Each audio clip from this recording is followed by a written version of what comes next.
Volvemos ahora a la provincia de Misiones. Misiones tiene elecciones el 8 de junio, esto que recién le comentábamos. Y desde a poquito vamos conociendo los diferentes espacios políticos que presentan candidatos. En esta oportunidad vamos a presentar a quien nos visita, que es candidato a diputado por el espacio político Tierra, Techo y Trabajo, Martín Sereno. ¿Cómo estamos? Buen día. ¿Qué tal? Buen Buen mediodía. día. ¿Cómo andan? Buen mediodía para ambos y para la audiencia, por supuesto. ¿Qué situación esta que leíamos recién, que tiene que ver con un reflejo quizás de Buenos Aires? ¿Cómo está la provincia? Vos que por ahí tenés territorialidad.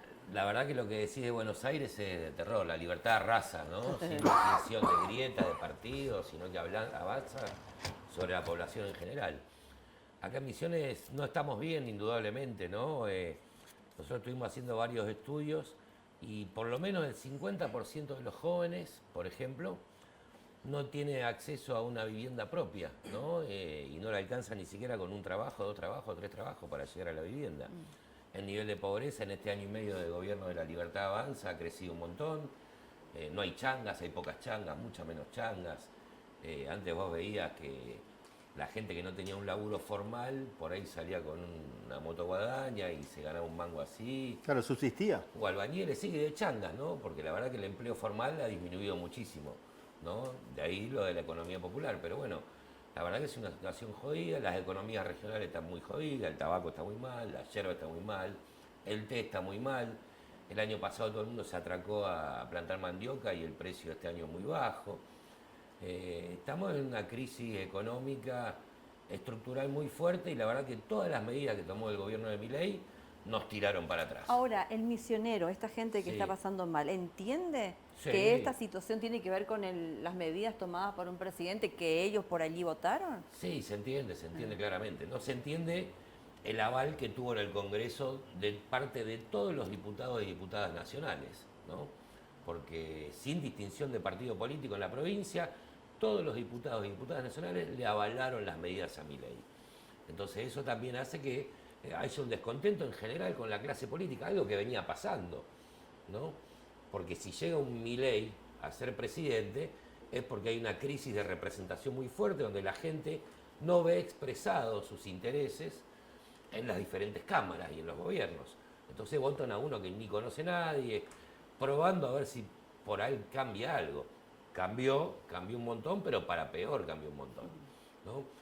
Y parte de esa crisis de representación es lo que nos llevó a nosotros hace 3 años a conformar Tierra, Techo y Trabajo y presentarnos con nuestro partido en estas Por elecciones. primera vez, ¿sí? Por primera vez se presenta Tierra, Techo y Trabajo porque nosotros creemos que esa política de escritorio, de oficina, de aire acondicionado, de las 4 avenidas, del dedo de arriba que te dice quién tiene que ir, no va más, que la política tiene que ser expresión de la gente común, del pueblo, de los barrios, de la chacra, de la colonia, y que esa expresión o esas dudas, necesidades, inquietudes que nacen ahí, tienen que llegar a los lugares institucionales.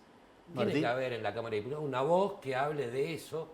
Hoy no se escucha, vos ves la política de hoy, son actos, reuniones, marketing, eslogan, y eso no le resuelve nada a la gente. Y las peleas que hay son todas por cargo y de palacio. Eso tampoco le interesa a la gente. Martín, ¿crees que esta fragmentación que vemos en la oposición termina beneficiando al oficialismo? Yo creo que hay una fragmentación en general. No podemos negar, nadie puede negar que estamos en un cambio de época y es lógico que esto explosione para que después se vuelva a conformar un nuevo mapa, ¿no? Como digo, el proceso del 2001 al 2025 ahora estalló, ¿tá? Bueno, la primera expresión que salió fue este gobierno desastroso, el peor de la historia democrática, que es el de Milei, y ahora creo que se empieza a configurar un nuevo escenario porque ya el pueblo probó algo distinto y vio que no es cualquier cosa distinta a la que sirve. Y ahora se empieza a configurar otro mapa donde indudablemente que la ciudadanía va a exigir representaciones más precisas, ¿no? Más genuinas de lo que necesitan. Ahora, yo fui testigo del trabajo que hacían vos y Cacho en el Bárbaro, en la Cámara. Sí. ¿Y por qué? ¿Qué pasó ahí en el medio que ahora están divididos y que él tiene palabra tan dura con vos por decir que un límite sos vos para formar un frente? Es duro, digamos. Sí, en realidad nosotros nos fuimos porque me parece que él perdió el rumbo, ¿no? Claramente perdió el rumbo. Entonces nosotros, antes que seguir en un rumbo que era equivocado, vimos que se sometió al dedómetro de Buenos Aires y todo eso, dijimos, no, nosotros queremos construir para nuestro pueblo, queremos construir sanamente, queremos seguir en el territorio, queremos atender a los más pobres. Entonces, bueno, ya era incompatible porque fue para cualquier lado. Nada más. Y si tienen que hacer un mea culpa, Martín, con respecto a por qué aparece el fenómeno Milei y en tan poco tiempo se consolida y se termina convirtiendo en el presidente de un país. Sí.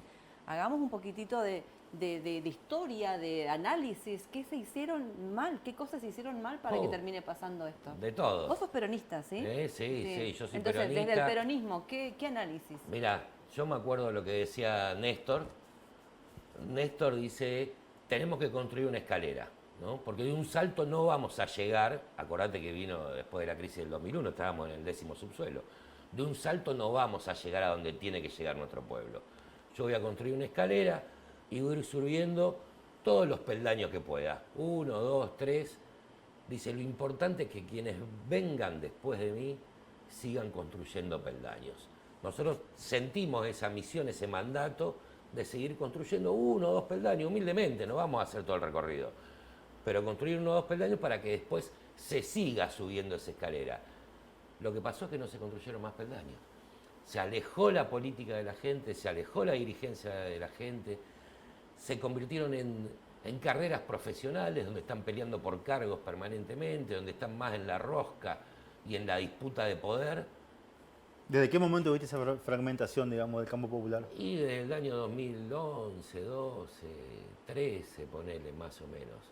Empezó la disputa de poder interna, a ver quién tiene más poder y no resolver las cosas a la gente. Después que murió Néstor, más o menos. Un poco después, un par de años después, ¿no? ¿Y cuál es el peronismo que te representa? Y el del pueblo. Es decir, hoy no hay un líder para el vos. peronismo de la justicia social, el peronismo de donde hay una necesidad nace un derecho, el peronismo de Evita, el peronismo de Perón. ¿Y ves eso en alguna persona? El peronismo de Néstor. No, la verdad que no lo veo eso. No se está viendo eso, ¿no? Y creo que va a surgir del pueblo. El peronismo se construye de abajo hacia arriba. Y los últimos años se construyó de arriba hacia abajo. Por eso no tiene bases firmes. ¿Y la ¿no? figura de Cristina qué te parece? De Cristina Fernández. Cristina es uno de los mejores gobiernos que tuvimos, indiscutiblemente, ¿no? Distribuyó ingresos, mejoró la situación de todo el mundo, como gobernante muy buena, como estadista muy buena y como armadora política ha desarmado más que armar. Las organizaciones sociales fueron muy criticadas también, ¿sí? Sí. En el gobierno anterior, en este gobierno, por los manejos, desmanejos. Y tu organización social, ¿cómo está hoy por hoy en cuanto a la cantidad de gente que supieron tener en su momento? ¿Cuál es la realidad? La organización está trabajando, nosotros hemos generado muchísimos procesos productivos que sostienen a la gente, ¿no? Ya sea en la chacra como en los pueblos, tenemos mucha gente, tenemos más de 10, 12 cooperativas textiles que venden ropa, que hacen ropa para la estudiantina, que hacen uniforme de escuela. Tenemos por lo menos 25 panaderías en toda la provincia, que si bien mermó con esta crisis, se siguen sosteniendo, ¿no? Y viven de ese trabajo. Tenemos un montón de productores rurales, el alimentazo lo hacemos en base a eso, ¿no? Producción de hortalizas, producción de plantas anuales, producción de cárnicos, producción de huevos. Pudimos construir un tejido productivo y social que se sostiene duramente, como todo el pueblo, a pesar de esta terrible crisis provocada. Planes no se paga más. No, planes quedan los que quedaron, pero para nosotros nunca fue el eje de nuestra construcción el plan. El plan era un suplemento de lo que hacía nuestra gente, nuestro pueblo, que él incrementaba, porque muchos de estos trabajos no estaban reconocidos por el mercado, como no están tampoco, ¿no? Las cooperativas textiles son mujeres que trabajan, pero no tienen un aguinaldo, no tienen un aporte jubilatorio, a menos que se paguen el monotributo. Entonces, lo que tenemos que entender es que hoy el trabajo tiene, y en Misiones hay la misma cantidad de empleo privado y estatal que en la economía popular.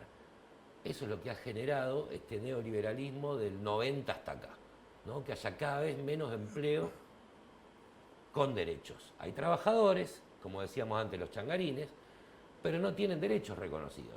El día que no labura no morfa, no tiene aguinaldo, no tiene vacaciones, no tiene obra social, no tiene aportes jubilatorios. Entonces nosotros lo que estamos tratando y peleando es que toda esa gente que trabaja tenga derechos reconocidos, porque es un trabajador y una trabajadora. Esa es la pelea. Nosotros peleamos por el monotributo productivo, que le reconocía a estos trabajadores que iban a pagar un monotributo, le reconocía un año de gracia y después, de acuerdo a los ingresos de lo que facturaba, iba a pagar el monotributo. O sea, ¿qué hizo Perón? Perón dio derechos, no recursos. Y ese es el error del neoliberalismo. El neoliberalismo da asistencialismo. Y eso no resuelve nada, te mete en un pozo cada vez más grande y genera enfermedades sociales. Perón reconoció derechos. ¿Qué hizo? El Estatuto del Peón Rural. Entonces todos los obreros rurales tuvieron derechos. El Estatuto del Cañicita. Todos los cañicistas tuvieron derechos. Entonces lo que hay que pelear es por derechos, no por recursos. Esa es la pelea del pueblo. Lo que demostramos las organizaciones sociales, o algunas por lo menos, es que antes nos veían como organizaciones asistencialistas. Nosotros demostramos que podemos generar trabajo, que podemos generar producción, que podemos generar organización popular y propuestas políticas para políticas públicas que son muy buenas. La soberanía alimentaria es una propuesta nuestra, que es el cultivo de alimentos. Hoy en Misiones importamos el 80% de los alimentos. ¿Qué sentido tiene? Tenemos la chacra, tenemos la gente que sabe, tenemos las tierras y tenemos el clima. Hay que producir los alimentos acá. Yo no quiero morrones de Mendoza, yo quiero morrones de Cerro Corá para que consuma el pueblo misionero. Esa es una política pública y una ley que yo presenté y logré aprobar cuando era diputado. Nosotros queremos la urbanización de los barrios populares. Hay un problema de servicios impresionante. Muchísimos barrios no tienen ni luz, ni agua, ni cloacas. Y eso no son condiciones dignas para que viva la gente. Entonces la urbanización de barrios populares es otra política pública que hemos propuesto nosotros también. Entonces creo que el trabajo tiene que venir por los servicios para todo el mundo, al alcance de todo el mundo. Tiene que venir un proceso productivo de producción de alimentos y defensa de las economías regionales. No puede ser, es inadmisible lo que están pasando los yerbateros, los tabacaleros y los tealeros. Tenemos que hablar de vivienda social. Hoy, ¿quién puede acceder a una vivienda de IPRODA? No está al alcance. Te decía al principio, el 50% de los jóvenes no tiene vivienda propia y no la alcanza, ni que tenga 2 laburos, ¿tá? Y las viviendas de IPRODA, si vos no tenés un garante con un sueldo en blanco de 2 millones, de 1,5 millones, de 2,5 millones, no te sirve el garante. ¿Y quién tiene un sueldo en blanco de esa plata? Entonces tenemos que generar un programa de viviendas sociales que le dé posibilidad con créditos, no regalar, con créditos, para que la gente acceda a su vivienda. Los alquileres son impagables. Yo no sé si ustedes alquilan o no tienen vivienda propia, pero lo que subieron en este año y medio que está en mi ley los alquileres, antes vos con el 20% de tu salario pagabas el alquiler. Hoy te come el 40, el 50, el 60. Entonces tenemos que proyectar, creo que viviendas sociales, trabajo, producción, economías regionales y servicios. Son como 5 ejes fundamentales en los que hay que laburar de acá en adelante. ¿Quiénes te acompañan en la lista, Martín? En la lista me acompañan un montón de compañeros y compañeras de toda la provincia. Hay 18 municipios representados en nuestra lista, de todo tipo de sectores. La segunda es Carla Pipke. Carla Pipke es una mujer joven, una compañera muy trabajadora, hija de un productor yerbatero de Andresito, se crió en la chacra, sigue yendo a trabajar y producir en la chacra, está viviendo en Garupá. Es una compañera que ha demostrado muchísima capacidad, de hecho es la que coordina hoy el alimentazo que venimos haciendo semana tras semana en diferentes puntos de la provincia y en Posadas.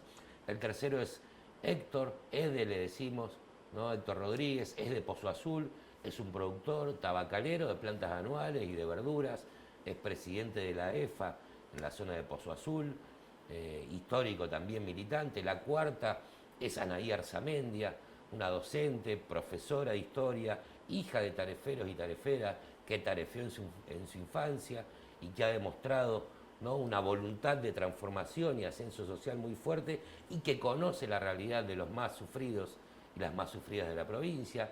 El quinto es Eduardo Jiménez, ¿no?, un abogado del sindicato de judiciales. Bueno, no les voy a nombrar toda la lista, pero podría seguir porque los conozco a todos. ¿Y cuántos y a sublemas todas. tenés en Posadas, por ejemplo? 2 sublemas. 2 sublemas. Uno que ¿Pero sabe- tenés en los 10 municipios? En todos los municipios no armamos porque Ah, ok. donde no hay un desarrollo y una base territorial fuerte, no íbamos a andar haciendo bulto. ¿En cuánto están entonces? Estamos en Iguazú, estamos en El Dorado, estamos en Posadas, está Defensor y Defensora del Pueblo ¿Lo verá? en Oberá, estamos en El Soberbio, Perfecto. en 5. ¿Cómo se encara la campaña? La última consulta. Bueno, ustedes ¿Cómo? saben que nosotros recorremos todo el tiempo, caminamos todo el tiempo, gestionamos todo el tiempo, pero ahora tratamos, y en esto sí les agradezco, ¿no?, de difundir un poco más nuestras propuestas para que todo el mundo pueda escuchar, pueda enterarse, pueda conocernos y vea si realmente estamos expresando lo que la gente busca, ¿no? Ustedes hoy decían muy bien, muy claramente, que hay una fragmentación enorme, entonces yo creo que eso le va a permitir a la gente también elegir con más precisión, ¿no? Quizás esta fragmentación sirva para ver cuáles son los proyectos que expresan la voluntad de la gente y no esos amontonamientos donde están todo con todo, no sabés de qué se trata, ¿no? Se juntan a más que para ver si suman un votito más, pero con una distancia enorme en lo que piensan y en lo que practican. Nosotros decidimos a principio de año, ya habíamos tenido un plenario el año pasado, de construir un proyecto político sano, coherente y genuino. Y no juntarnos con cualquiera para ver cómo nos va. Entonces en ese camino estamos, nos parece muy importante, porque en este cambio de época creo que lo que va a buscar la gente es eso, genuidad realmente y trabajo permanente. Gracias por venir, Martín. No, muchísimas gracias a ustedes, gracias por la invitación.